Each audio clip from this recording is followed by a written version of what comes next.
It's our pleasure. Welcome to the Holistic Kids Show. My name is Zane. My name is Abdullah. And my name is Imad. We're the Holistic Kids here to educate us kids from the inside out.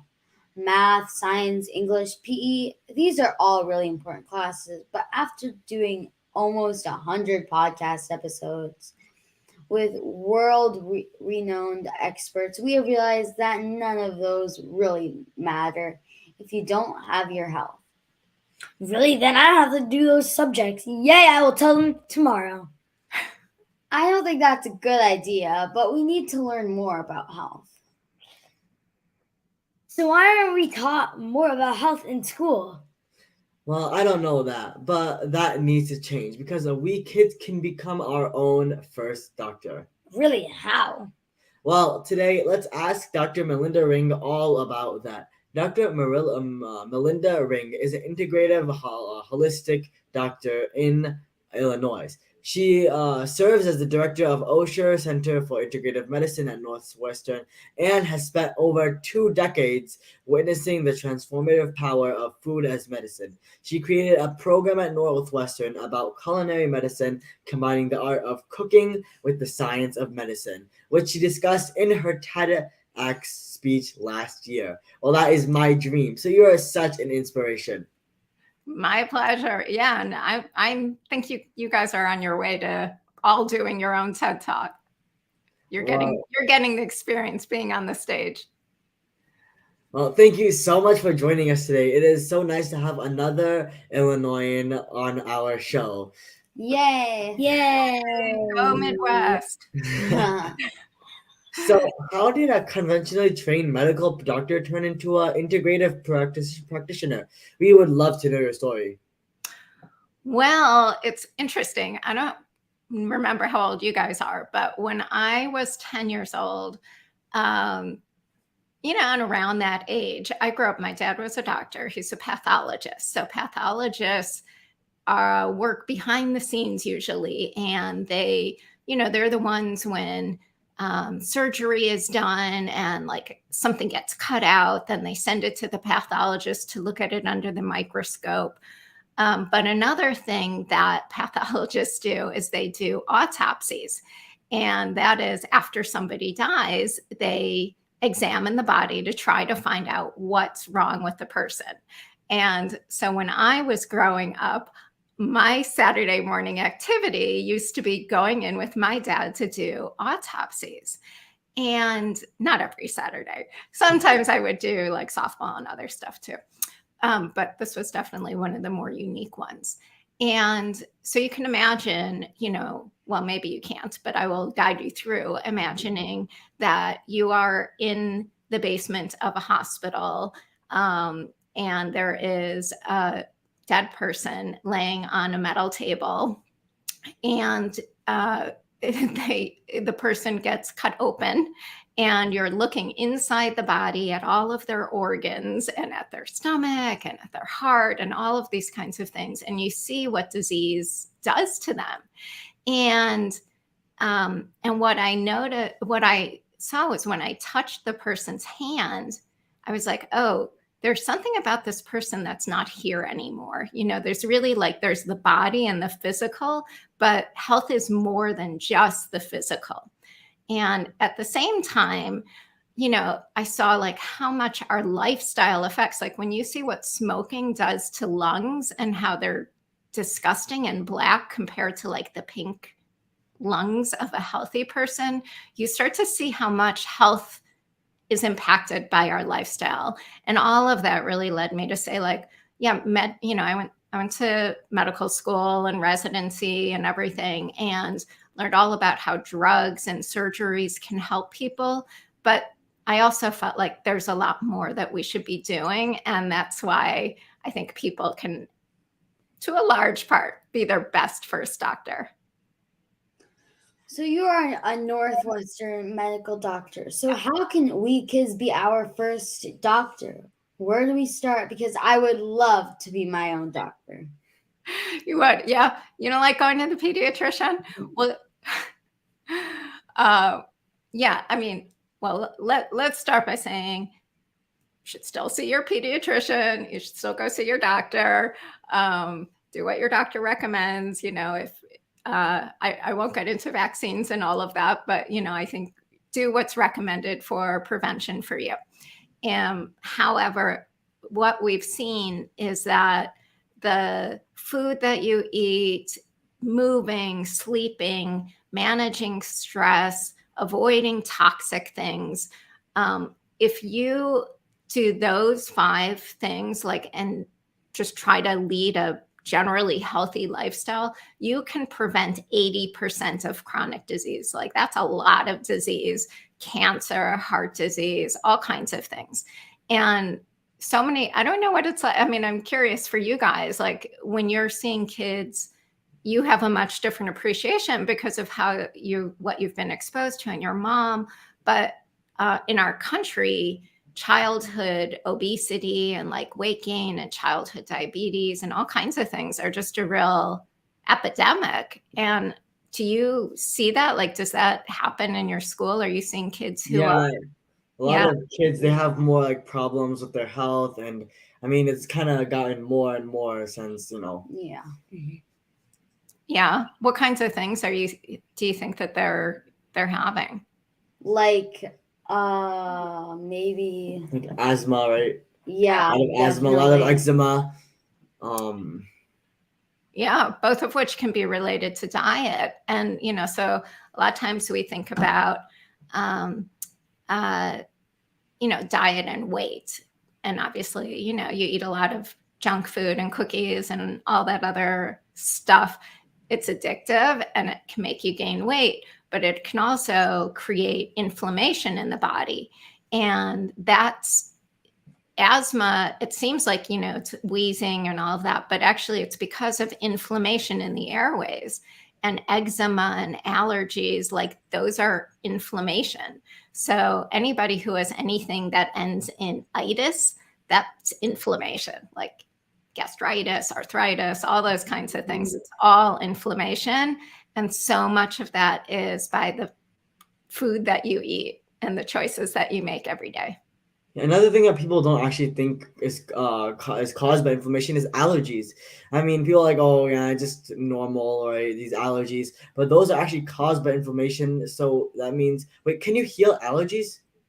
Can you heal allergies? Well, that's a really great question. So, and complicated one. Yeah. The immune system is part of our inflammatory system, and inflammation's good. We talk about inflammation like it's bad, but actually we need inflammation because when there's a threat to our body, and that threat can be a virus or a bacteria or a COVID virus, or it could be a food that you won't react to, or a bug bite or anything like that. Think about when you get a bug bite, your body, what happens? It gets red, hot, inflamed.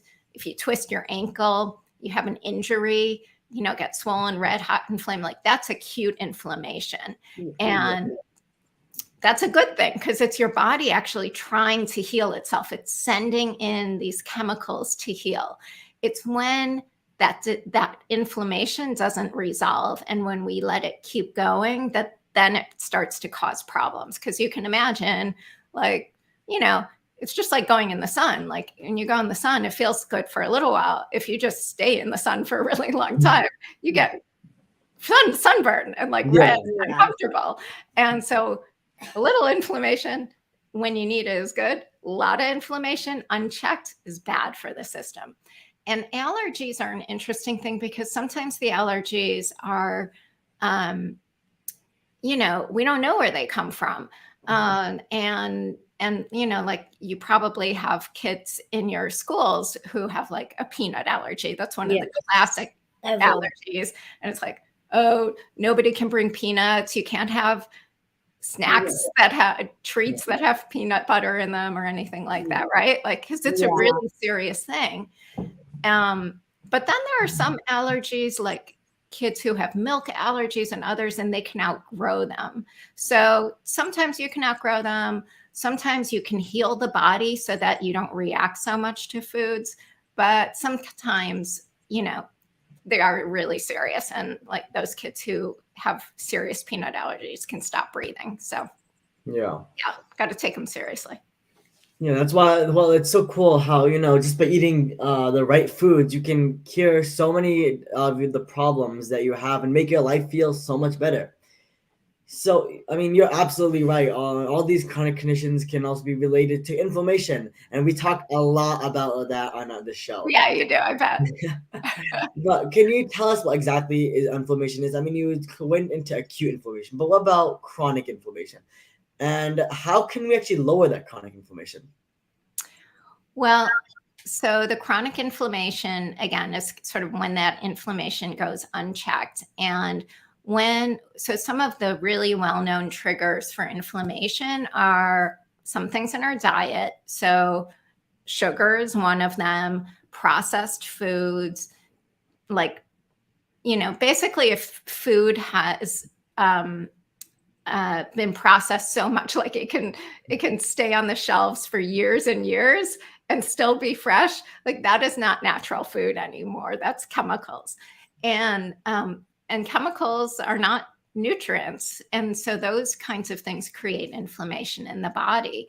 And again, like that just makes these chemicals of inflammation stay on, and they start to create damage.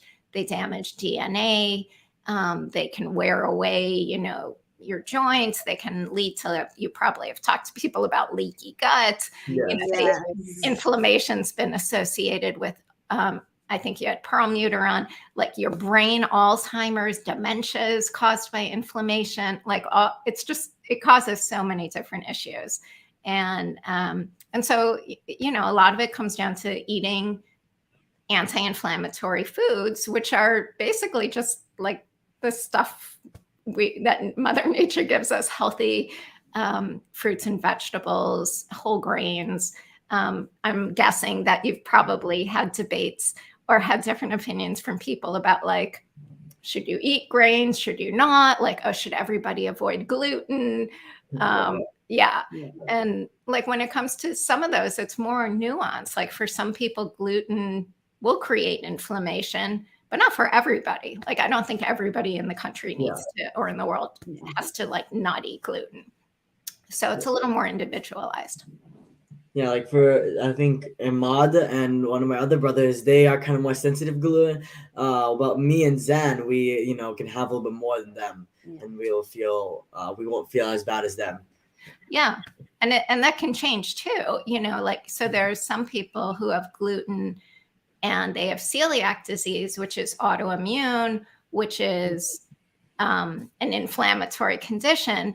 And if you have celiac disease, it's genetic. You really can't, you will never, that's not at this point a curable thing. Like somebody who has diagnosed celiac disease, if they keep eating it, their gut lining, like, kind of thins out to the point, or it alters to the point where they can't absorb their nutrients anymore. So it's really a problem.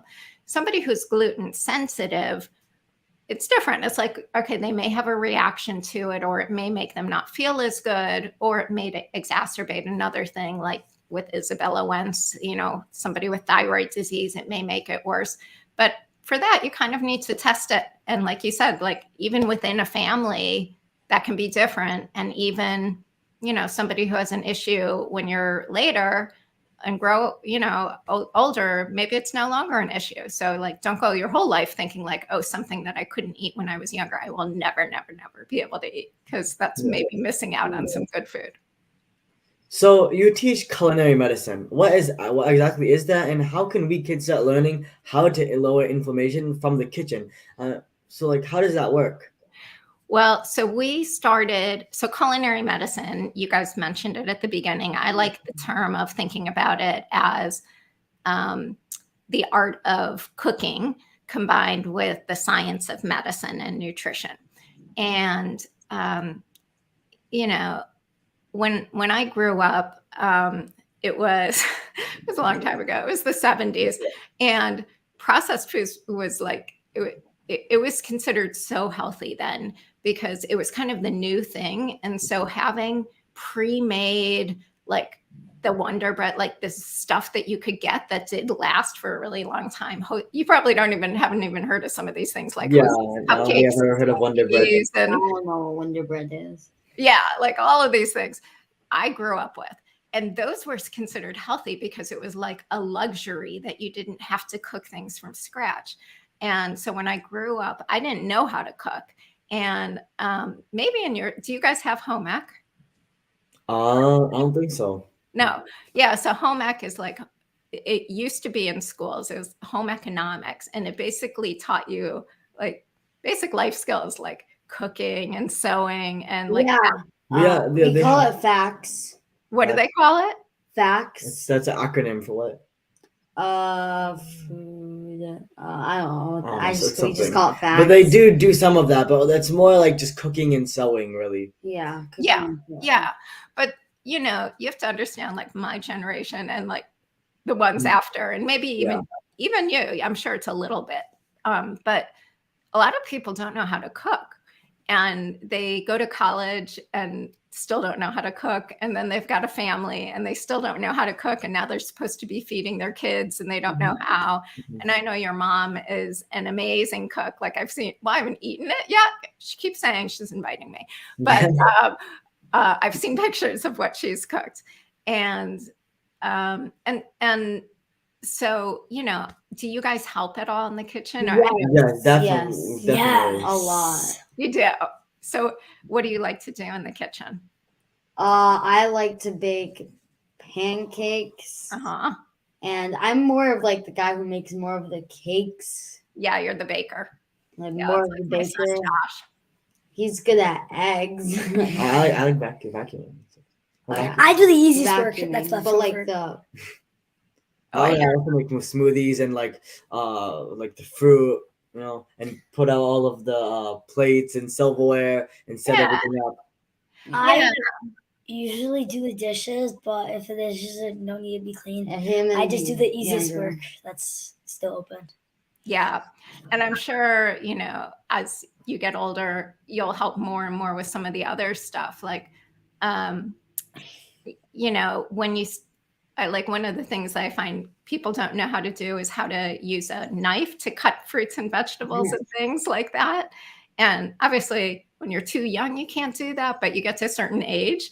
And if you don't know how to use a knife to cut up, like how to prepare a green pepper or how to cut up like a mango or something, you're not going to eat it. You're going to go for like the prepackaged stuff because it's already done for you. And so those kinds of things, I think we need to bring back. I think, for you guys, stop doing the dishes. Let someone else do the dishes. Do some of that. We have to rotate. We rotate a lot. Yeah, do some of the actual hands-on cooking, because when you learn it now and it becomes just such like my older son Josh, he's the baker, but if he has to make dinner and I'm not around or something, he'll like go to like, oh, I'll just make a mac and cheese out of a box kind of thing. My younger son Matt, he'll like whip up some whole dish, or he'll be like, oh, we got some tofu. Oh, I found this. I'm just going to throw it all together and then like throw some spices and herbs in, and wow. And so, I think learning that at a young age is just going to serve you for the rest of your life. Yeah. That's why we try to learn, how, but our mom usually loves to do most of the cooking. She loves, how to say? Yeah, loves. That's why she always has them. She's very creative with their cooking as well. Yeah. She has to do it. She even makes up her own recipes. Yeah. Yeah. That's awesome. That's like such a talent, and you get to eat it. So, Yeah. And I know when sometimes I try to cook, my experiments don't always turn out, but Yeah. Also with her mom, like sometimes they don't always work out. Like, but yeah, we've had a lot of experiments. Yeah. A lot. Yeah, she tried to make brownie. No, it was a pumpkin pie from cassava flour, I think. Right? Oh, how'd that come out? No. She tried making brownie from tiger nut flour. Yeah, like if one of us is sensitive or something, she'll keep it away and then she'll try substitute it. Yeah, substitute. Oh yeah. Yeah, sometimes those come out really good, and sometimes sometimes Sometimes they just turn out. They're not the best. No. Well, I think sometimes when that happens and you need to substitute, like if you don't think about it as if it is that original thing, like, okay, it's not really like a pumpkin pie. Like it's something else totally. So you don't expect it to taste like pumpkin pie. Then you're like, oh, it's not so bad now. Yeah. Um, That's it's so amazing that our mom cooks for us and how she makes such amazing stuff. Yeah, So definitely. what ingredients would be eating more of to help our immune system, right? We know that like honey is really good for our immune system, and eggs and like protein and all of these kinds of ingredients. But what are actual like other ingredients that can really help us? Yeah. Yeah. Well, definitely eating the rainbow. I know this may be a term they are still talking about in school. Every eggs are an interesting story. We can talk about that in a sec. But when you think about the colors of the rainbow, why are all the plants these different colors? It's because they each have these different chemicals in them that make them that color. So like carrots have something called carotenoids, and onions and garlic have allicin in them. And, oranges are rich in, and lemons are rich in like limonene. And those chemicals don't just help make it pretty on a plate, but they actually help these plants fight off disease. And so if you are eating the chemicals that plants use to fight disease, that helps your body fight off disease too.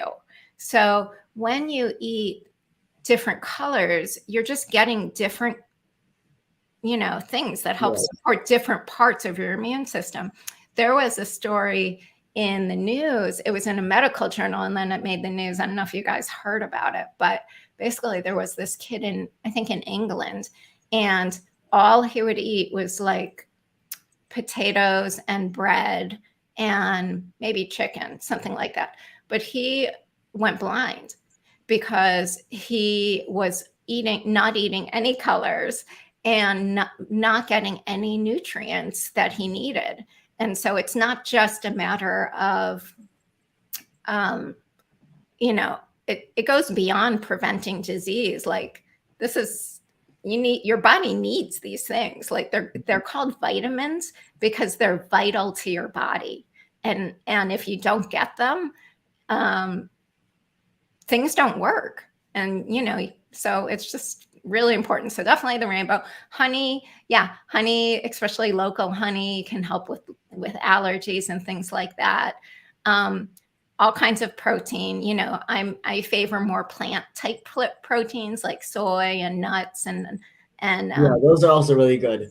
We love those. Yeah.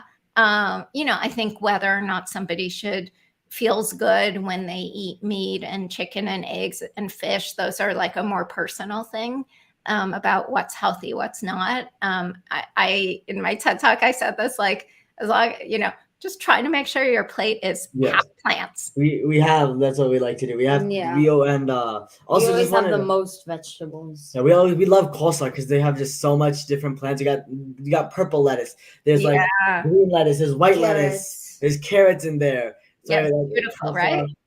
And we say this so many times, sauerkraut. We love eating this. Sauerkraut. There's so many different kinds as well. You got pink sauerkraut. Rabbit. Yellow sauerkraut. Rabbit sauerkraut. Red cabbage. Red cabbage. A red cabbage. There's yellow sauerkraut. There's like orange sauerkraut. Jalapeno sauerkraut. There's so many different. So much. And it helps you make it yourself? So much. Yeah. Yeah. Do you make your own sauerkraut?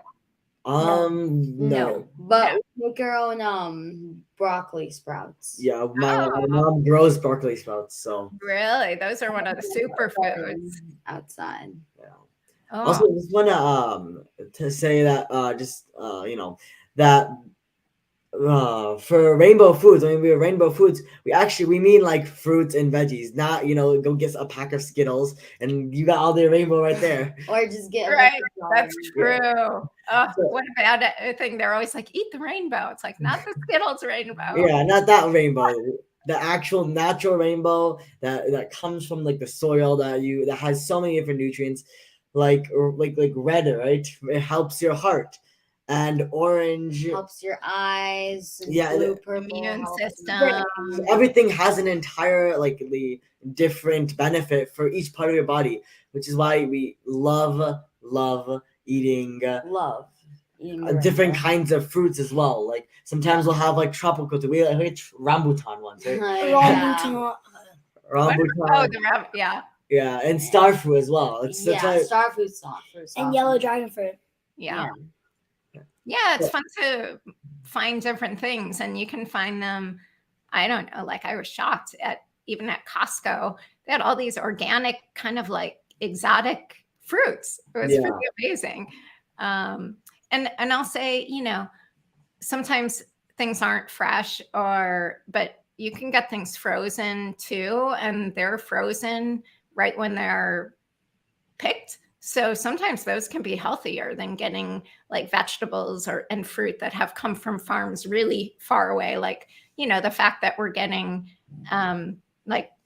strawberries in Chicago in December, they're not growing in Chicago in December. They're definitely not growing in Chicago. No, they're coming from really, really, really far away.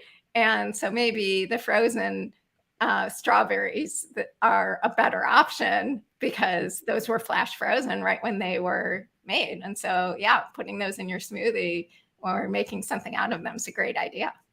Yeah, farmers markets are also very good. Yeah, really good. So we talked about like sauerkraut and all these kinds of vegetables. What are other superfoods specifically? I think sometimes superfood, broccoli sprouts are like considered one of them. I think sometimes superfoods are overblown, like you'll hear like, acai or like different types of juices, mangosteen juice, because they're really high in antioxidants.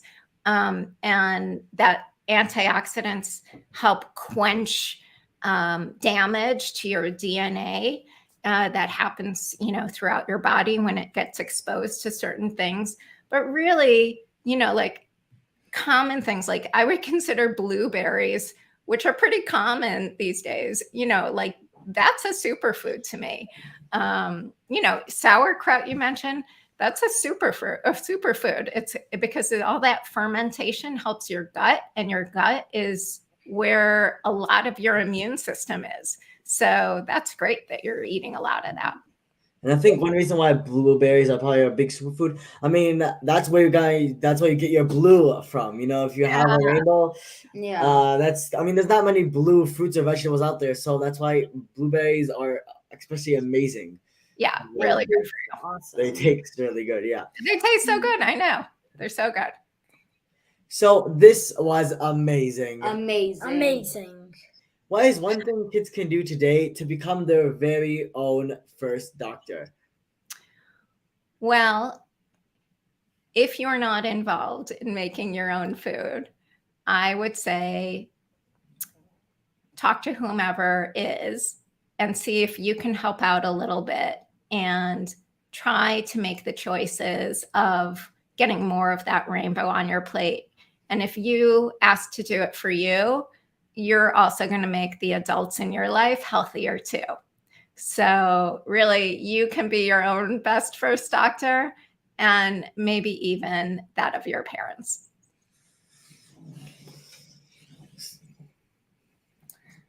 4.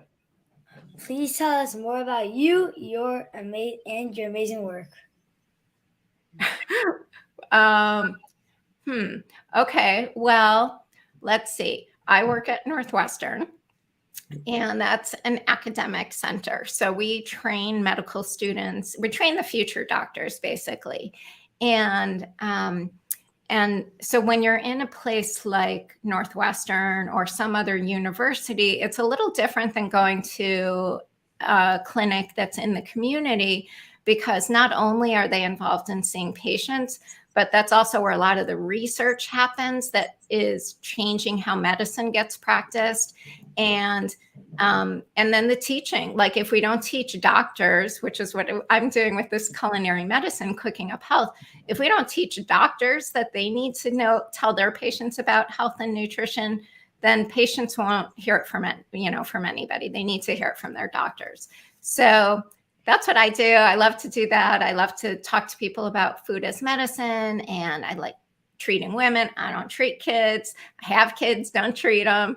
Yeah, it's really rich. And I love your mom. She's doing great. So I'm sure, and just look at you guys. It's just really exciting to see what you guys are doing. So great for you empowering people too.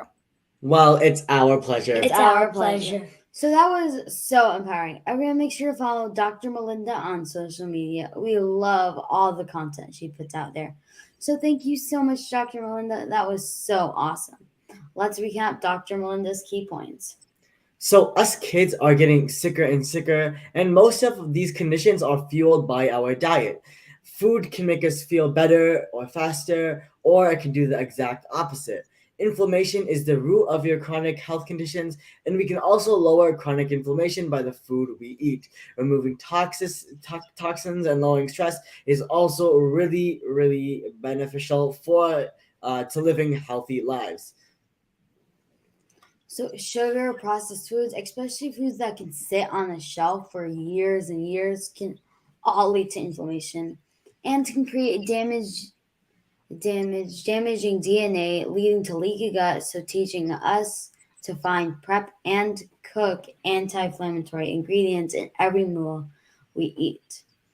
We need to get more involved into making our own food. 4. Curative medicine can help us be our first doctor by following these easy steps.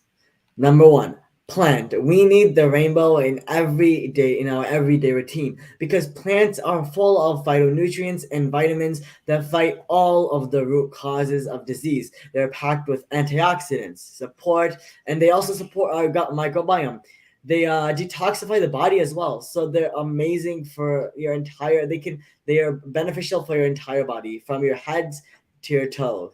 So get at least 3 colors of fruits and vegetables. We love to eat the rainbow.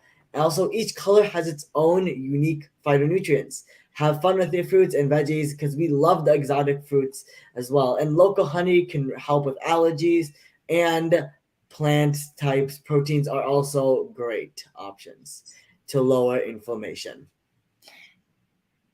Pre-prep. Learn your knife skills. Buy pre-cut vegetables and fruit. I love cutting my own fruit and help my mom cut fruit and vegetables for our juices and smoothies. Plate. Every plate needs to be a half plate. Ask yourself, Where is the plan? So, wow, Dr. Melinda, that was amazing. We are so thankful for your wisdom and time today. It was my pleasure, and Cubby says goodbye and thanks for having him on the show. So thank you everyone for tuning in. Until next time, I'm Zansari. I'm Abdullah. And I'm Imad. Follow my family and I on social media, Holistic Mom D, and look out for Moms with Holistic Arts X, your guide to chronic inflammation and disease in the changing